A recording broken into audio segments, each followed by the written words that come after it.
in my view, building Karnataka into the kind of state that is attractive to companies like Foxconn doesn't happen in a few weeks, doesn't happen in a few months, doesn't happen in a few years. It takes decades to do. And over the decades, we've had multiple dispensations from different parties in the state of Karnataka that have built this amazing state into a place that is attractive, predictable, and admirable to countries like Foxconn and many others. It doesn't happen in just a few weeks. So should we really be talking about crediting the BJP or crediting the Congress, or the work done by hundreds, if not thousands of politicians, bureaucrats, voters, people in Karnataka over the decades who've basically created a state that is so incredibly attractive to investment? Think about that for just a moment.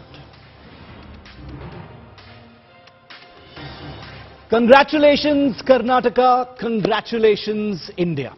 A 300-acre facility near Bengaluru is all set to become India's biggest iPhone manufacturing unit in less than a year. Foxconn, the Taiwanese company that produces a vast number of Apple devices globally, will soon begin building out this factory, making India a significantly bigger player in the Apple hardware ecosystem. The 13,600 crore rupee facility that we've been talking about will generate an amazing 50,000 direct jobs over the next 5 years and trigger many spillover benefits for other industries as well. But the announcement yesterday, as you've just seen, which should have been a bipartisan celebration of Karnataka's infrastructure and friendliness to business, was marred by pettiness and silly taunts, especially on social media.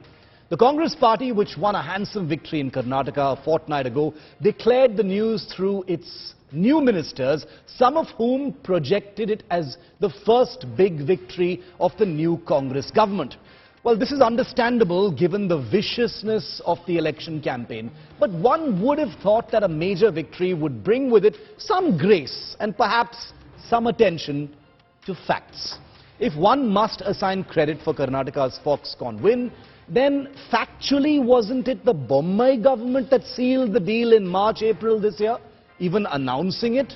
And wasn't it D.K. Shivakumar, now the state's deputy CM, who strangely attacked the announcement, calling it a lie and a falsehood? But Indian politics is the theatre of the absurd viewer. And one Congress leader went many steps further, hilariously, crediting Rahul Gandhi's employment generation promises for the Foxconn factory in Bengaluru. The BJP, bruised after a humiliating defeat in Karnataka, is of course very angry and incensed at what they see as daylight robbery of credit.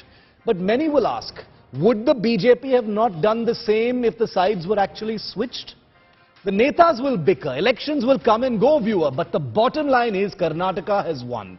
Rising above the childish claiming of credit, there are bigger questions to ask and points to note. One, there must be bipartisan continuity when it comes to investment, friendliness and infrastructure development.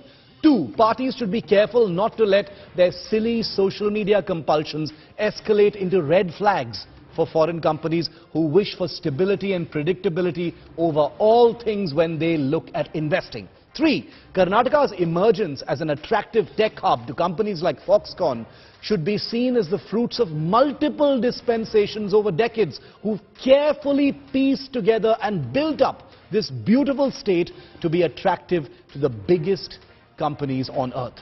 Foxconn is in the headlines now because the deal comes after a particularly ill-tempered election campaign. But when it comes to business and investment, may the Congress and the BJP compete healthily, but never forget that their aim is precisely the same: a more prosperous Karnataka.